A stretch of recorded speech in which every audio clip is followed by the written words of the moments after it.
Hello hello hello hello everyone, कैसे हो आप सभी लोग। उम्मीद करता हूँ बढ़िया होंगे, अच्छे होंगे, मस्त होंगे, पढ़ाई अच्छी कर रहे होंगे क्योंकि आ चुकी है डेट किसकी। यूपी बोर्ड मतलब एग्जाम की, 10th बोर्ड की। तो सीबीएसई शायद मार्च में, यूपी बोर्ड का 16 फरवरी से है, वो मार्च में होगा। तो जिसका प्री बोर्ड नहीं हुआ हो रहा होगा, हो चुका होगा, दोनों चीज़ है। तो देखो, साइंस के पिछले वीडियो में साइंस के मतलब हमको एसएसटी का इंपॉर्टेंट क्वेश्चन बनाना है। आया था क्या, आया था कि हमको डिस्कस करवा दो जो इंपॉर्टेंट क्वेश्चन। तो इंपॉर्टेंट क्वेश्चन में हम डिस्कस करेंगे जो रिपीट हुए हैं 5-6 साल में, बार बार रिपीट हुए हैं वही क्वेश्चन, वो डिस्कस, या फिर एक दो बार भी रिपीट हुए होंगे तो हम उसको करवाएंगे। अगर वीडियो बड़ी हुई तो हम 2 पार्ट में उस एसएसटी को करवाएंगे, 1 घंटे की हुई तो 1 पार्ट में। क्लियर। चलो अभी इसको डिस्कस करते हैं, मॉडल पेपर इस फिजिक्स का। पिछले वीडियो में हमने मॉडल पेपर 3 लिया था, एमसीक्यू डिस्कस कर दिया था, एमसीक्यू डिस्कस किया था, और 6 डिस्क्रिप्टिव क्वेश्चन, मतलब 20 एमसीक्यू डिस्कस किया था, 6 डिस्क्रिप्टिव क्वेश्चन कह रहे थे, यानी जो क्वेश्चन आंसर लिखने थे। और उसके बाद अब 6 करने हैं हमें फिर से यही क्वेश्चन, क्योंकि देखो 12 डिस्क्रिप्टिव है और 20 हमने एमसीक्यू लिया था, 3 मॉडल पेपर मिला करके। अब हम डिस्कस करेंगे ये एक्सप्लेन द प्रिंसिपल कांस्टेंट, ये वाला क्वेश्चन, क्वेश्चन नंबर 7, फिर 8, 9, फिर 10, फिर 11, फिर 12, यानी 6 क्वेश्चन। तो चलो, explain the principle construction and the working of the AC generator with necessary diagram. हमको बताना है क्या, प्रिंसिपल एसी जनरेटर का, और वर्क ऑफ प्रिंसिपल या फिर प्रिंसिपल, उसके बाद उसकी वर्किंग कंस्ट्रक्शन बताना है। पहले हम प्रिंसिपल ये है तो हम डिस्कस कर लेते हैं। स्पीड बोल दिया। तो देखो, प्रिंसिपल ऑफ एसी जनरेटर क्या है। AC generator, I am not telling कि मैं जो लिख रहा हूँ एग्जैक्ट आप लिखो, वर्ड्स चेंजिंग होगा आपका भी पेपर में। कोई भी एग्जैक्ट हम याद करके जाते हैं तो इतने बड़े बड़े एग्जैक्ट याद ही नहीं होते, हम समझ के जाते। तो आप भी इसे याद तो करना ही नहीं है, बस देखना है हम कैसे लिख रहे हैं और उसी तरह से लिख देना है। AC generator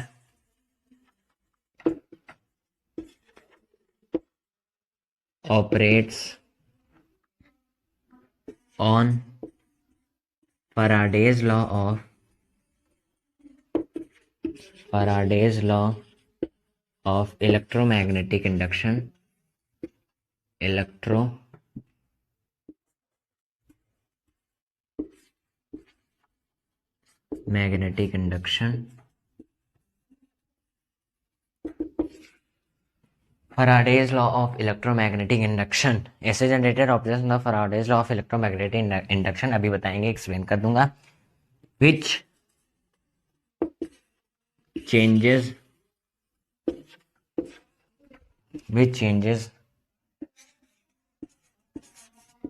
magnetic fields to electric current, electric current। देखो क्या है, ऐसे जनरेटर है कि ये जो फराडेज, यानी जब ये मतलब इसकी जो वर्किंग है, ये जब स्टार्ट होता है कुछ भी होता है तो उसे हम नाम दिया है कि फराडेज लॉ ऑफ इलेक्ट्रोमैग्नेटिक इंडक्शन। यानी ये जो ये लॉ है उसके बेसिस पर ऐसे जनरेटर वर्क ऑपरेट करता है। उसके बेसिस पर मतलब कि इसका एक फराडेज लॉ ऑफ इलेक्ट्रोमैग्नेटिक इंडक्शन का जो नियम है वो ऐसे जनरेटर पर अप्लाई होता है जब वो वर्क होता है। तो उसके बाद ये ऐसे जनरेटर ऑपरेट्स ऑन द, और जब ये ऑपरेट होता है यानी जब चलता है तो चेंज करता है मैग्नेटिक फील्ड को इलेक्ट्रिक करंट में। क्लियर। यह है सिंपल सा प्रिंसिपल ऑफ एसी जनरेटर की AC generator operate on Faraday's law of electromagnetic induction which change magnetic field to electric current, magnetic field को इलेक्ट्रिक करंट में चेंज करता है। आसान सा है, इतना लिख दीजिएगा, बहुत है। एंड दिस इज इंपॉर्टेंट, पिछले क्लास में ह्यूमन आई डिस्कस किया था वो क्वेश्चन, और वो क्वेश्चन सबसे बड़ा था, वरना मॉडरेट वीडियो होती। लेकिन वो 1 घंटे, सिर्फ उसी क्वेश्चंस के कारण 1 घंटा 10-11 मिनट की वीडियो थी। तो ये भी इंपॉर्टेंट कर लीजिएगा। चलो अब डायग्राम आते हैं। क्वेश्चन दूसरा पॉइंट है कंस्ट्रक्शन।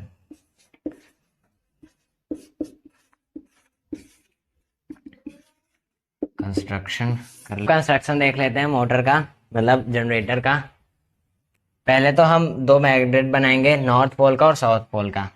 यहाँ पर हम नॉर्थ पोल ऐसे बना देते हैं, थोड़ा नॉर्थ,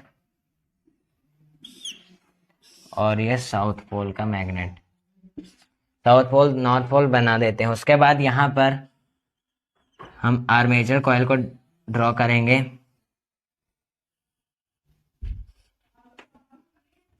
आर्मेचर कॉइल, और उसके बाद यहाँ पर जो रिंग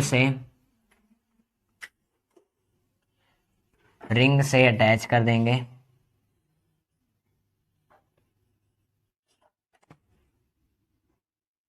यहाँ पर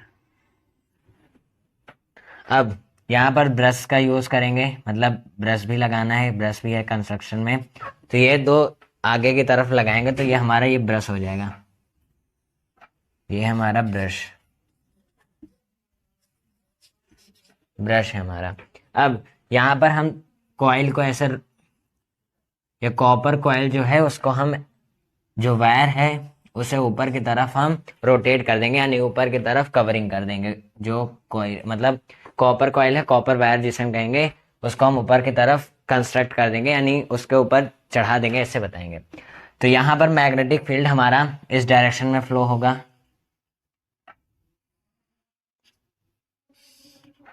क्लियर?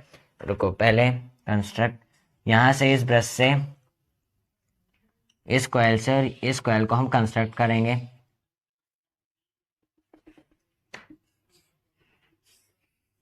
ये जनरेटर है तो हम इसमें एक रियोस्टेट नाम का, मतलब जो रेजिस्टेंस में होता है रियोस्टेट, आपने पढ़ा होगा, तो वो कंडक्टर यूज होता है यहाँ पर। क्लियर? तो यहाँ पर हम जी सिंबल का लगाएंगे, यानी जो इलेक्ट्रिसिटी को मेजर करेगा। अब इसे ड्रॉ करना, आप ऐसे करके जी लिख दीजिएगा यहाँ पर, तो वो समझ जाएंगे। तो जी हो जाएगा, क्योंकि वहां पर रियोस्टेट नाम का जो रेजिस्टेंस में होता है, जो रेजिस्टेंस मेजर करता है, तो हम उसका यूज करेंगे यहाँ पर रियोस्टेट, जिसे हम कहेंगे। क्लियर? तो ये देखो, मैग्नेटिक फील्ड ऐसे मूव करता है, तो हम इसमें फ्लेमिंग्स राइट हैंड रूल का यूज करेंगे। फ्लेमिंग्स राइट हैंड रूल यानी मैग्नेटिक फील्ड ऐसे मूव करता है, फोर्स ऊपर होगा, करंट अंदर होगा। तो यहाँ पर जब ये फोर्स ऊपर होगा तो ये इस साइड में मूव हो जाएगा, यानी यहाँ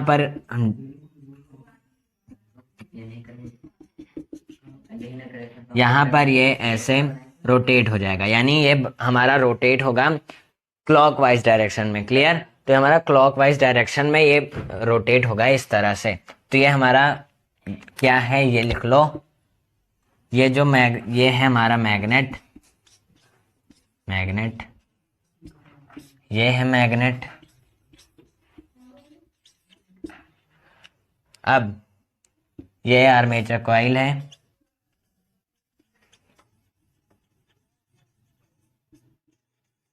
आर्मेचर कॉइल है, ये दोनों है हमारा रिंग, और ये ब्रश है। हम यहाँ पर इलेक्ट्रिक का यूज नहीं करेंगे, क्योंकि जो जनरेटर होता है वो मैग्नेटिक फील्ड को इलेक्ट्रिक में कन्वर्ट करता है, इलेक्ट्रिक नहीं लेता वो, मैग्नेटिक इफेक्ट लेता है, जिससे वो इलेक्ट्रिसिटी बनाता है। ये इस तरह से हमारा कंस्ट्रक्शन होगा। अब चलते हैं वर्किंग के पार्ट पर। Before that please pause the video, note it down, या फिर मतलब नोट ना करिए, ऐसे देख लीजिए, और नोट्स को डाउनलोड कर सकते हो, डिस्क्रिप्शन बॉक्स में, कमेंट बॉक्स में पिन होगा। डिस्कस करते हैं हम वर्किंग को। वर्किंग है हमारा क्या, किसका, इसका, जनरेटर का। पहला पॉइंट हम पॉइंट वाइज डिस्कस कर लेंगे जितने होंगे। पहला तो है कि पहला mechanical work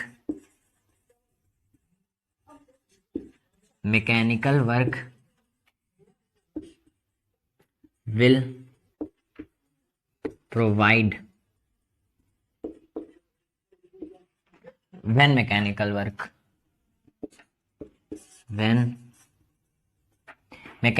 work will provide to AC generator, यानी जब मैकेनिकल वर्क ऐसे जनरेटर को प्रोवाइड होगा, मिलेगा, तब armature coil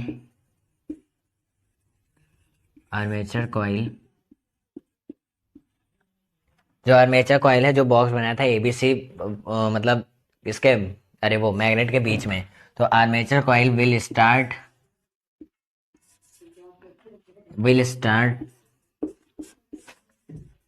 to rotate first,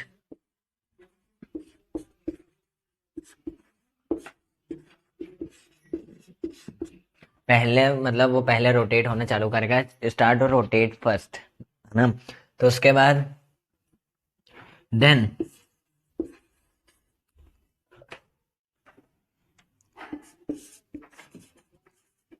अब इसको अगले पॉइंट में लिख देंगे, इस रोटेट फर्स्ट हम ये लिख देंगे। क्लियर।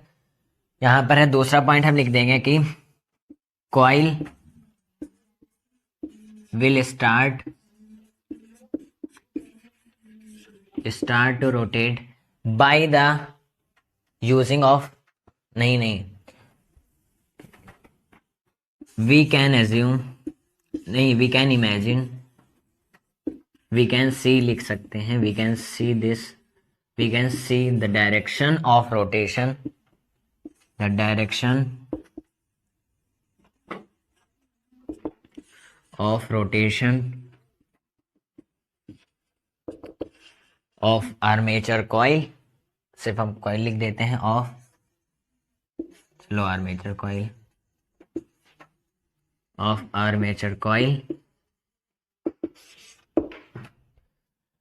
हम क्या लिख देंगे, आर्मेचर कॉइल के डिस्कशन से हम लिख देंगे armature coil, we can see the direction of the rotation of armature coil, armature coil by the using of Fleming's right hand rule,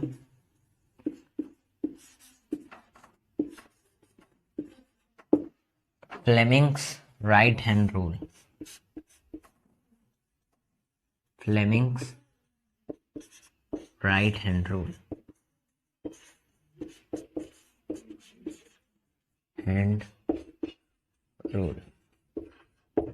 clear. ये इस तरह से होगा। अब third point, coil A B C D, हमने जो नाम दिया है coil A B C D rotates in clockwise direction, ऐसे रोटेट होगा, रोटेट्स इन क्लॉकवाइज डायरेक्शन,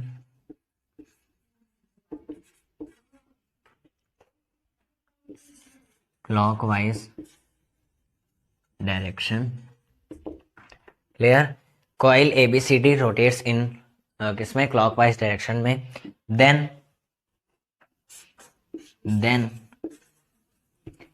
हम C D will move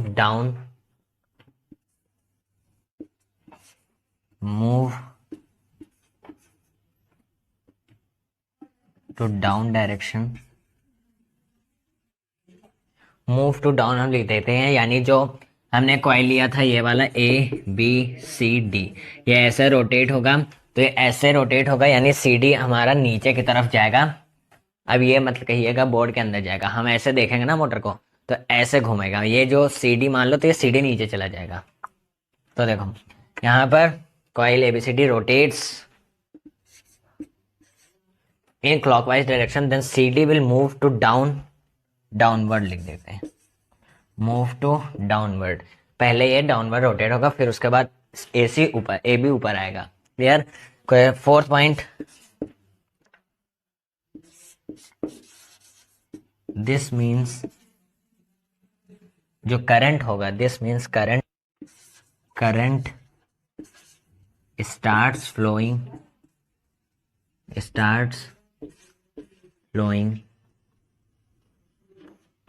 this means currents starts flowing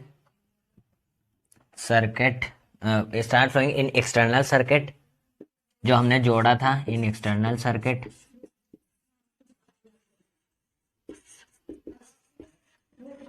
external circuit में क्या है, इन एक्सटर्नल सर्किट आ जाएगा तो ठीक है। This means current starts flowing in external circuit, क्या होगा उसके बाद external circuit B to B one, यानी जो दूसरा जो नीचे वाला प्रस्ताव हमने बी टू नहीं आएगा।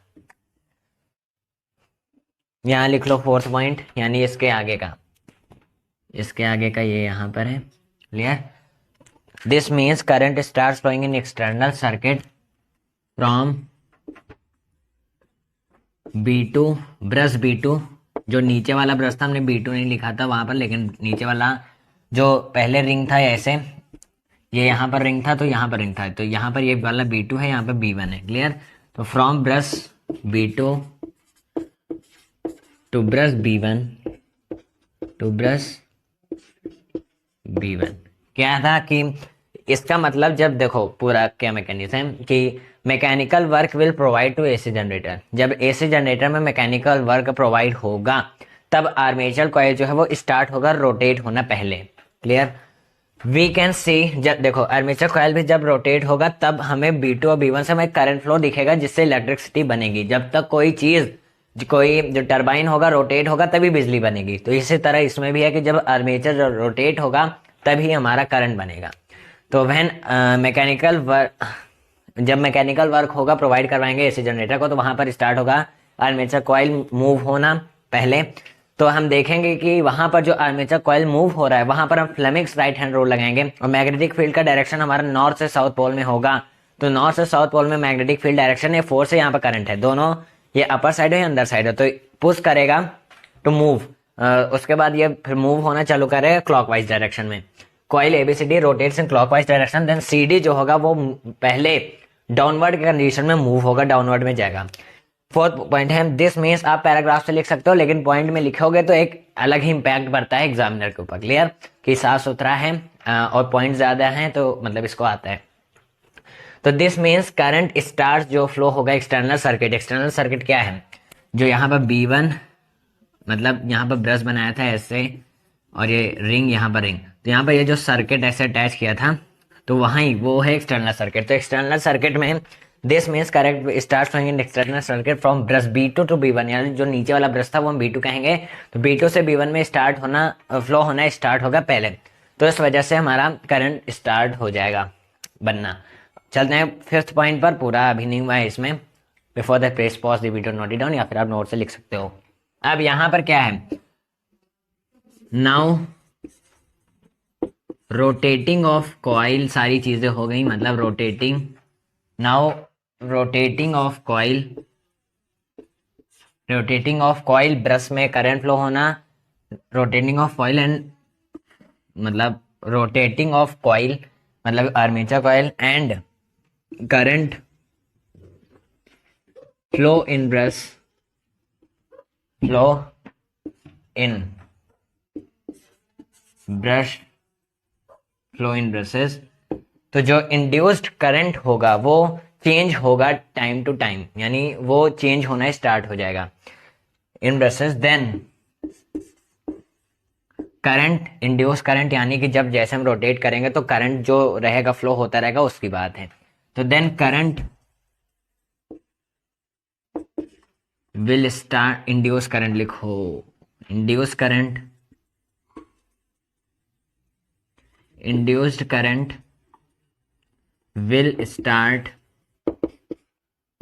will start changing, will start changing। Clear? ये है हमारा। अब सिक्स्थ पॉइंट,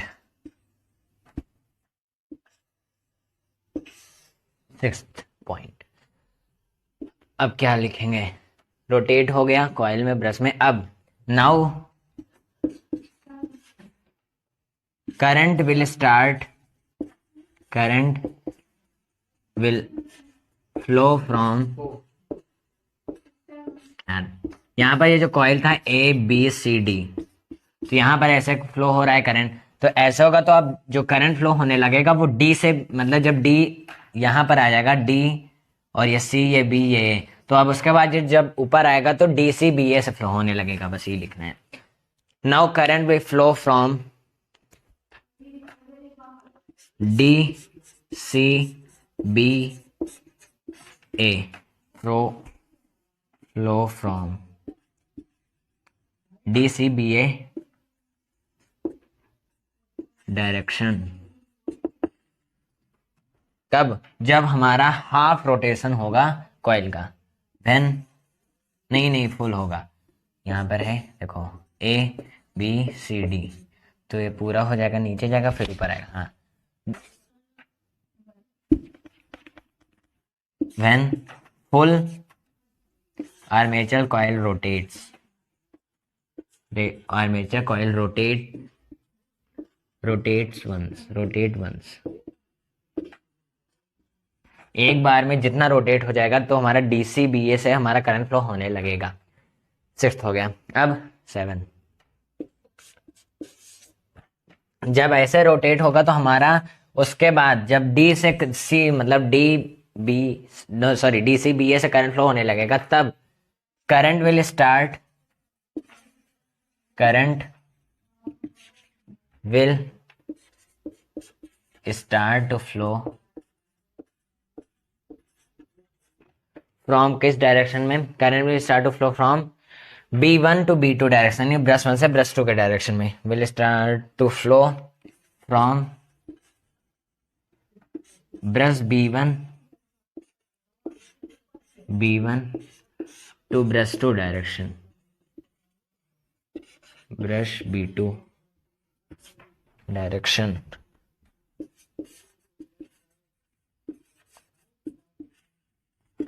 हमारा B2 से B1 में हमारा फ्लो होने लगेगा करंट। तो अब current will start to flow from brush B2 to B1 to B2, हमारा B1 से B2 जो एक्सटर्नल सर्किट था वहां पर फ्लो होने लगेगा। B1 से B2 में जब एक रोटेशन होगा कॉइल का, जब हमारा करंट DCBA में फ्लो होगा। तो अब 8.8वां, अब यहां पर ब्लू से लिख दो। देखो, the change of induced current, the change of induced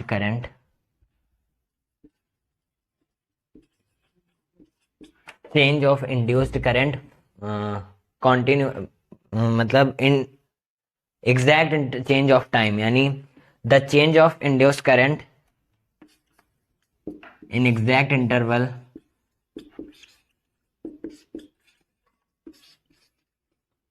of time. तो वहां पर होता है हमारा AC current time, then there is alternate current. AC current मतलब AC ही अल्टरनेट करंट, तो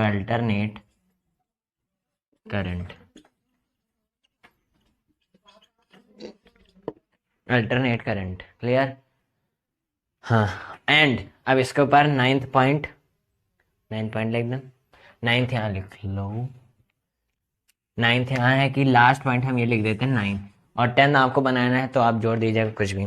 सो दिस जब यहाँ पर एग्जैक्ट इंटरवल ऑफ टाइम में चेंजिंग में इंड्यूस्ड करंट सेम होगा, फ्लो होता रहेगा चेंज ऑफ टाइम में, इक्वल फ्लो होगा इक्वल चेंज ऑफ टाइम में, तो अल्टरनेट करंट होता है। तो this alternate current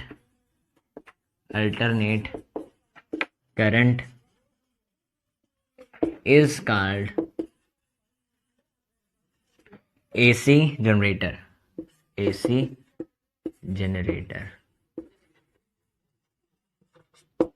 So this question is done।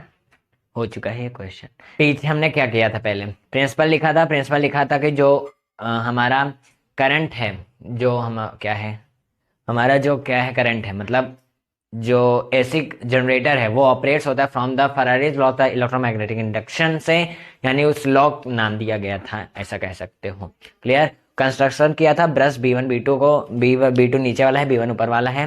Clear. उसके बाद अब वर्किंग का हमने स्टार्ट किया था। वर्किंग में क्या लिखा कि मैकेनिकल वर्क देंगे, आर्मेचर कॉइल घूमना स्टार्ट करेगा, फिर उसके बाद B2 से B1 हमारा फ्लो होगा। इस तरह से हम लिखेंगे। हमने 9 पॉइंट यहाँ पर लिखा है। उसके बाद यहाँ पर नाउ जब रोटेट होगा, हाफ नहीं फुल 1 रोटेट होगा, तो हमारा DC फिर BA में फ्लो होगा करंट, और उस वजह से कॉन्टिन्यूस फ्लो होगा, तो हमें अल्टरनेट करंट हो जाएगा।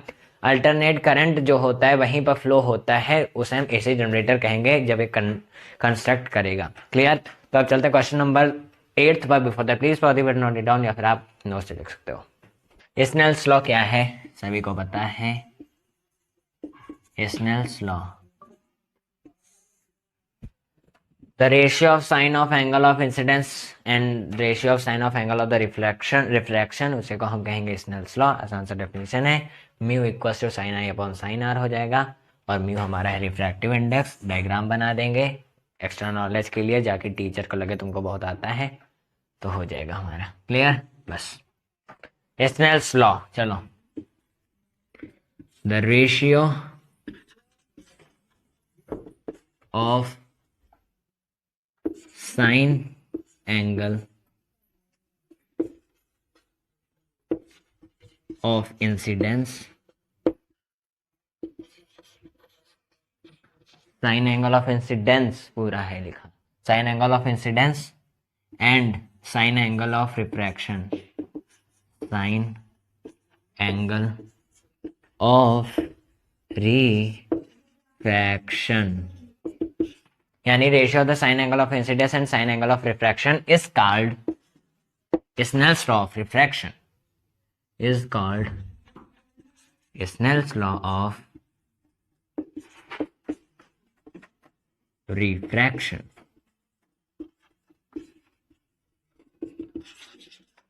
रिफ्रैक्शन का स्नेल्स लॉ को हम कहते हैं। क्लियर?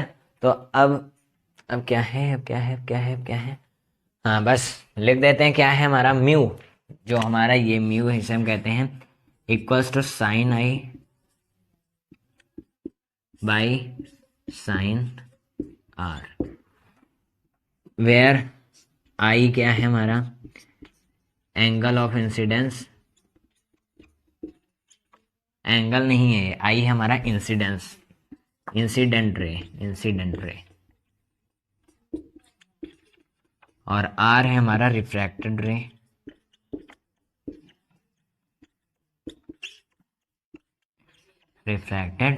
क्लियर? म्यू क्या है हमारा, म्यू है हमारा refractive index,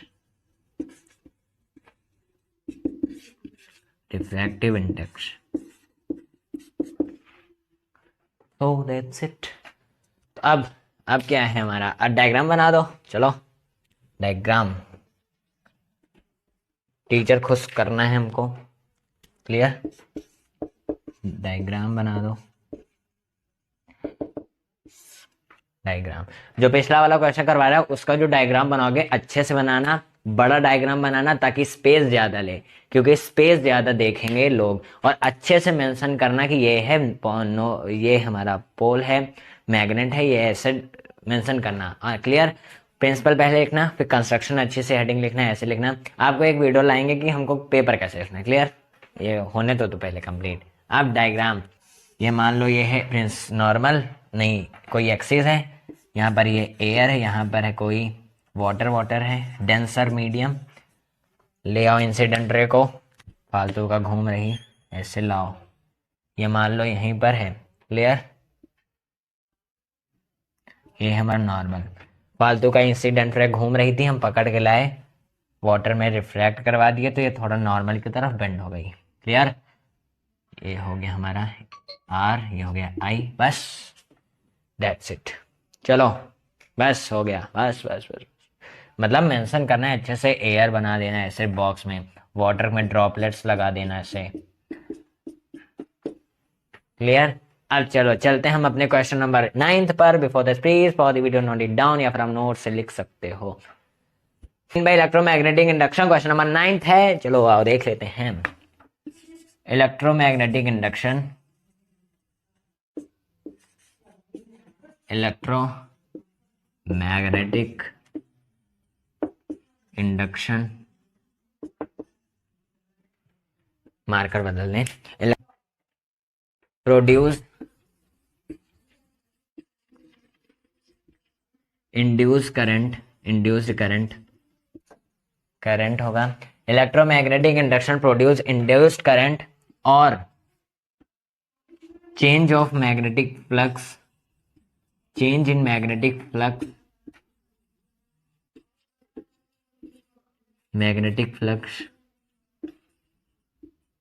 associated with coil,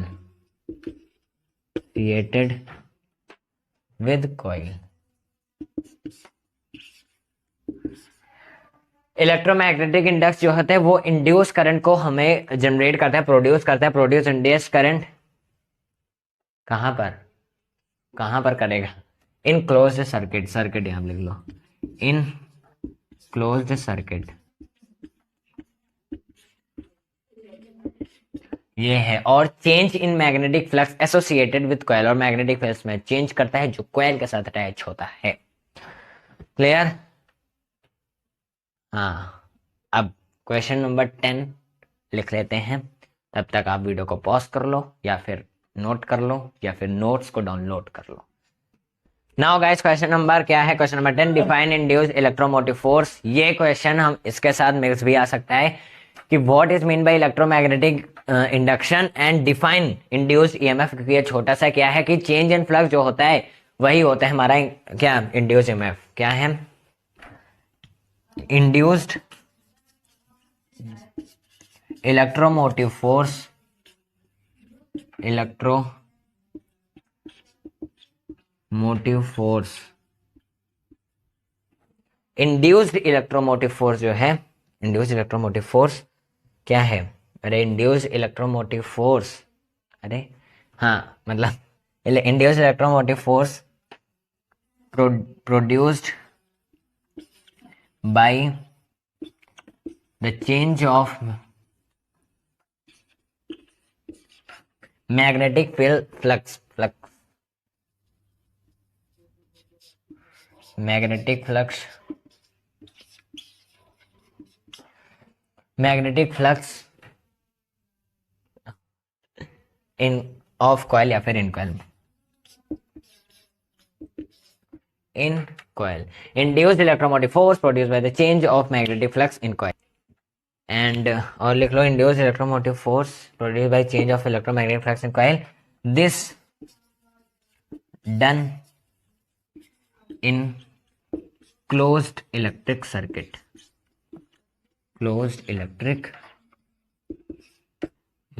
circuit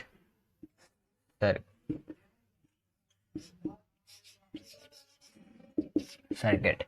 देखो आपके जो पेपर बोर्ड का, यूपी बोर्ड का, उसमें MCQ 20 है, उसके बाद 7 क्वेश्चन होगा फिजिक्स का, 7 बायो का या फिर 6 बायो का या फिर 7 केमिस्ट्री का, ऐसे कुछ। 7 फिजिक्स का है ये पता है, क्लियर। 7 फिजिक्स, सॉरी 6 फिजिक्स का नहीं, 4 फिजिक्स के हैं, सब में सब 2 क्वेश्चन में शायद सब पार्ट है, यानी 2 में A और B करके है 2 क्वेश्चन में, क्लियर हो सकता है ऐसा है। और उसके बाद हाँ इस तरह के क्वेश्चंस आएंगे, मुश्किल है शॉर्ट क्वेश्चंस आए आपके, क्योंकि पहला था कि सिर्फ 5 या फिर 10 MCQs आते थे, फिर ऐसे करके शॉर्ट आंसर करके फिर लॉन्ग आंसर करके, फिर पार्ट भी आता था, फिर शॉर्ट आंसर फिर लॉन्ग आंसर करके। बट आपकी फिजिक्स में पूरा सिर्फ डिस्क्रिप्टिव क्वेश्चंस दिया जाएगा, फिर केमिस्ट्री पार्ट भी आएगा उसमें डिस्क्रिप्टिव क्वेश्चन दे दिया जाएगा, फिर पार्ट C आएगा उसमें डिस्क्रिप्टिव क्वेश्चन दे दिया जाएगा। और सभी में MCQ जब पार्ट B शुरू होगा तो वहीं पर MCQ होगा और फिर वहीं पर डिस्क्रिप्टिव ग्राफ, और फिर पार्ट B शुरू होगा तो फिर MCQ फिर डिस्क्रिप्टिव पैराग्राफ, यानी इस तरह से होगा। आपकी MCQ भी अलग अलग आएंगे, साथ मिक्स नहीं आएगा। एंड जो OMR सीट मिलेगी वो तो पता ही कैसे फिल करना है, बाहर गया तो 20 नंबर बाहर हो जाएगा। तो देखो अच्छे से लिखना है, टाइम को बचाना है, मतलब यूटिलाइज करना है 3 घंटे को, या फिर नहीं कि हम 1 घंटे में कर लें, 1 घंटे में कैसे भी हमें करना है वरना हम पीछे हो जाएंगे, नहीं होता, क्योंकि यहाँ पर टाइम के वाइज से हमारी रैंक नहीं डिसाइड होगी, पूरा क्वेश्चन लिखने से डिसाइड होगा, क्लियर। तो हमें टाइम पर ध्यान देना है। और देखो आज अगर आप टाइम वेस्ट कर रहे हो तो उसके बाद मतलब जो 16 तारीख पहला एग्जाम होगा हिंदी या फिर किसी का भी हो, वो मतलब चला ही जाएगा। यानी कोई भी एग्जाम हो, अगर जिस पर आप समय नहीं दे रहे हो तो वो चीज आप पर समय बिल्कुल भी नहीं देगा।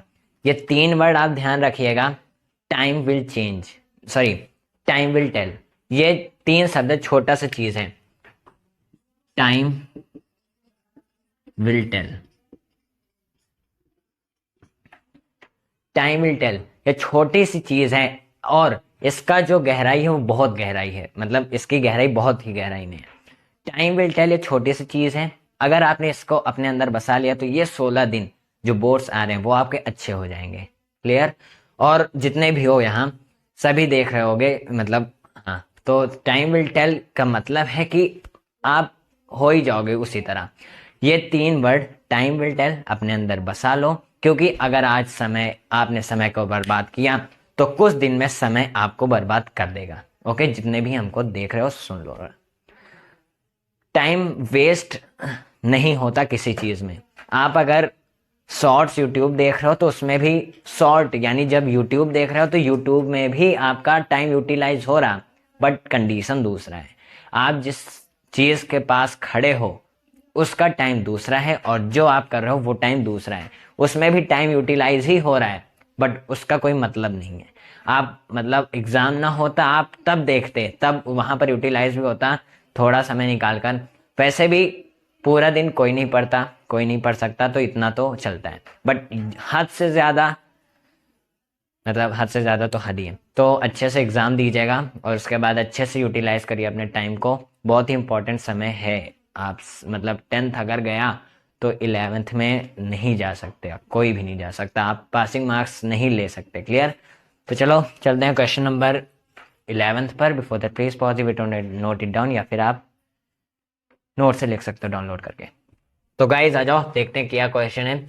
Explain by the example how magnetic force कैसे प्रोड्यूस होता है and on which object it works, किस ऑब्जेक्ट में ये काम करता है। रुको, ब्राइटनेस बस साफ दिखेगा, साफ दिखेगा, हाँ वर्क्स लिखते हैं, ये वर्क्स है and on which object it works. Clear? तो चलो, हाँ देखो, by taking as example of, by taking example के साथ बनाना है। Example of iron, sorry example of magnet, जो नॉर्थ और साउथ पोल का होता है magnet, magnet. Clear? Piece of magnet, यहां से लिखो starting, the piece of magnet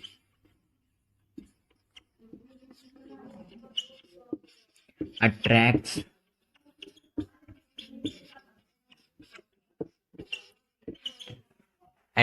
iron को ज्यादा अट्रैक्ट करता है, तो the piece of magnet attracts the iron. Clear? Explain by example how magnetic force is produce, हाँ iron, when the piece of, when, यहां पर देखो same charge, same charge repel each other,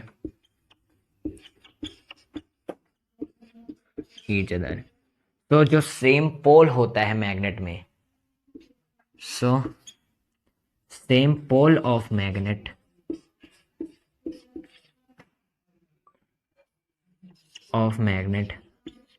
always repel each other, always repel each other,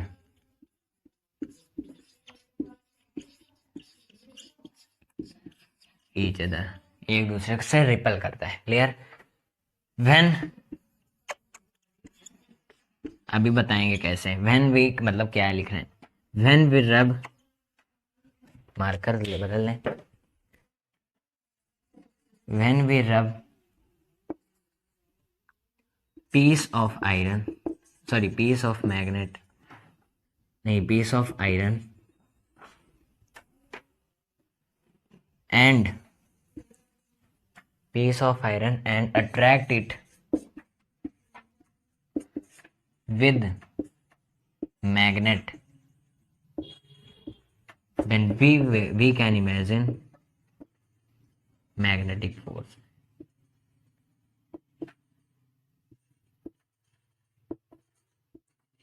Magnetic force,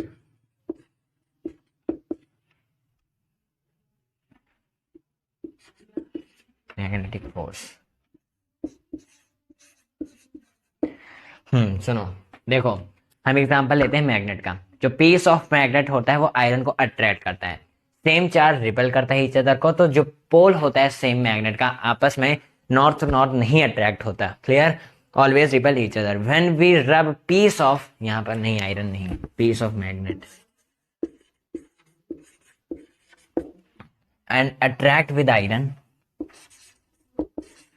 हम rub क्यों करेंगे ना, देखो जब हम रब करते हैं तो उसमें चार्ज आ जाता है, यहाँ का चार्ज जो मतलब बॉडी का मतलब एक दूसरे में चार्ज क्या होता है, ट्रांसफर हो जाता है। तो जब हम मैग्नेट को रफ, आप एक्सपेरिमेंट कर सकते हो, जिनके पास वैसे भी आयरन अट्रैक्ट होता है, तो जब हम आयरन के पास ले जाएंगे, अट्रैक्ट करेगा आयरन को, तो वहां पर हम इमेजिन करेंगे मैग्नेटिक फोर्स को। कैसे? आयरन दूर होता है, आयरन को जब मतलब इतना भी दूर मत रखना, आयरन मान लो 5 सेंटीमीटर दूर है, इतनी दूर, तो यहाँ से अट्रैक्ट हो जाता है, आयरन अट्रैक्ट होता है, तो वहां से हम मैग्नेटिक फोर्स देख सकते हैं। अब ये मत कहिए कि हमें कोई रेज नहीं दिखती, कैसे रेज गई ये नहीं दिखता। अब ऐसे तो आपकी एनर्जी कहाँ है वो भी नहीं दिखती, मतलब एनर्जी की रेस कहाँ है वो भी नहीं, रेस मतलब अरे वो लाइन जो होता है रे, अरे रेखाएं, तो वहाँ वो नहीं दिखता। तो अब ये मत कहिएगा कि तो वहां पर हम इमेजिन करने की बात है, वो अट्रैक्ट कर लेगा जैसे, तो वहां पर हम इमेजिन करेंगे कि मैग्नेटिक फोर्स है। Clear? Produce and on which object it works, object किस ऑब्जेक्ट में वर्क करेगा magnetic force? Magnetic force iron में वर्क करेगा, और भी बाकी चीज़ें होती हैं, आयरन आयरन में, आयरन में, मैग्नेट मैग्नेट में, और भी बाकी हमने इतना यूज़ किया है। तो ये हमारा हो जाएगा answer. Clear? Hope you understood this. ये मत लिखेगा, आए तो अपने भाषण लिखेगा, बस आप समझ लीजिए कैसे लिखना है। चलो क्वेश्चन नंबर 12 पर please pause the video, note it down, या फिर लास्ट क्वेश्चन 12th वाला, मॉडल पेपर 3 समाप्त हो जाएगा, फिर 4 5 6 देखते हैं, 1 2 महीने में आगे तो आ गया है, पेपर के पहले आएगा मतलब। तो चलो क्वेश्चन नंबर 12 पर before the please pause the video, note it down, या आप नोट्स को डाउनलोड कर सकते हो। क्वेश्चन नंबर 12 लास्ट क्वेश्चन है, an object length 5 centimetre is place 20 centimetre in the front of the convex mirror. ये mirror है कॉन्वेक्स वाला। Clear? Convex mirror of the radius of curvature 30 centimetre, find the position, nature और the size of image. Position क्या है image का, nature क्या है, और साइज क्या है इमेज की। ऑब्जेक्ट लेंथ ओ है हमारा, ऑब्जेक्ट का लेंथ हम ओ मान लेते हैं, कितना 5.0 सेंटीमीटर, इस place 20 centimetre in front of convex mirror, यानी 20 सेंटीमीटर हमारा यू डिस्टेंस है, -20 centimetre in front of convex mirror of radius of curvature, R है हमारा -30 सेंटीमीटर, सब माइनस में होगा, नहीं नहीं नहीं ये प्लस में होगा, ये जब हम ऐसे बनाएंगे तो ऐसे होता है, ये पोल यहाँ पर, ये रेडियस, हाँ ये रेडियस प्लस में होगा, तो यहाँ पर रेडियस प्लस में होगा कितना 30 सेंटीमीटर, और फोकस हमारा होगा 15 सेंटीमीटर। क्लियर? ये हमारा फोकस होगा 15 सेंटीमीटर। क्या चाहिए, जरूरी है ये है और ये जरूरी है। अब हमारा क्या निकालना है, इमेज v निकालना है, इमेज की डिस्टेंस, तो v निकालेंगे, दिया है u दिया है r दिया है, यानी f चाहिए, दिया है v हमें चाहिए, तो 1/v + 1/u equal to 1/f हमारा फॉर्मूला होता है मिरर का। कॉन्वेक्स मिरर हम, हाँ लेंस छोड़ता, तो 1/v निकालना है, u को उस साइड लेते जाओ, 1/f - 1/u हो जाएगा, u हमारा माइनस में है, पुट करोगे तो प्लस में हो जाएगा, 1/ कितना, ये f है 1/15 में, माइनस, फिर -1/20, अब इसमें प्लस हो जाएगा, 1/v इक्वल टू 1/15 प्लस 1/20 हो जाएगा, ब्रैकेट खुलेगा तो एलसीएम लेंगे 15 और 20 का, तो 1/e इक्वल टू 60 एलसीएम हो जाएगा, 15 4 ज़ा 60, ऊपर 4 आएगा, प्लस 23 ज़ा 60, तो ऊपर 3 आएगा, 4 3 7, 1/v इक्वल टू 60, ऊपर v इक्वल टू 60/7 कर देंगे, काटेंगे इसको तो 8 ज़ा 56, 10 से 6 जाएगा, 4 पॉइंट लगाया, 0 लगाया, तो 7, 5 ज़ा 35, फिर 10 से 5 जाएगा, 5 पॉइंट लगाया, पॉइंट है ये, पॉइंट है 0, तो 7 यानी 8.57 समथिंग आएगा हमारा, 8.57 सेंटीमीटर हम कह सकते हैं। क्लियर? पॉजिटिव में, पॉजिटिव है तो मतलब ये डायरेक्शन जो होगा वो मिरर के उस साइड होगा, कॉन्वेक्स मिरर के, यानी ये कॉन्वेक्स मिरर है तो इस साइड हमारा होगा, तो हमारा होगा वर्चुअल इरेक्ट नेचर होगा। नेचर लिख लेते हैं पहले, देखो v आया हमारा 8.57 सेंटीमीटर अप्रॉक्स। अब उसके बाद नेचर क्या है, प्लस में है तो virtual erect, virtual erect, virtual and erect, and erect.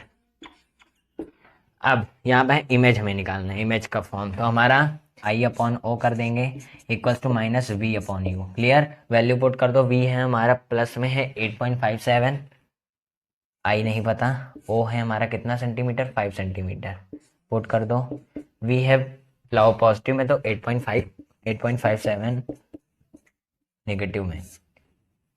अब यहाँ पर यू है हमारा -20, तो -20 पुट कर दो।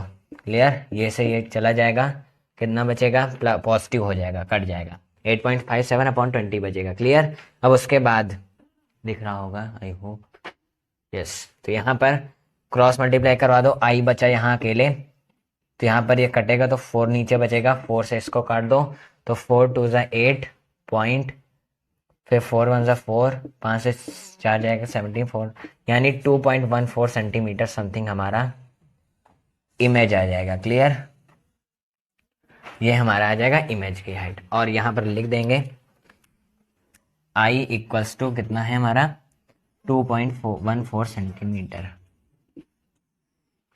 हाँ, सो हो गया हमारा model paper 3 model paper mix किया था, तीनों हो चुका है। क्लियर, चलो हो चुका है। अगली वीडियो में मिलेंगे। एसएसटी में पहले हम लाएंगे, फिर आपको मॉडल पेपर इसका लाएंगे, एसएसटी का इंपॉर्टेंट क्वेश्चंस। तो मिलते हैं अगली वीडियो में, तब तक के लिए thanks for watching, keep running, keep supporting. Thank you, thank you, thank you, thank you so much.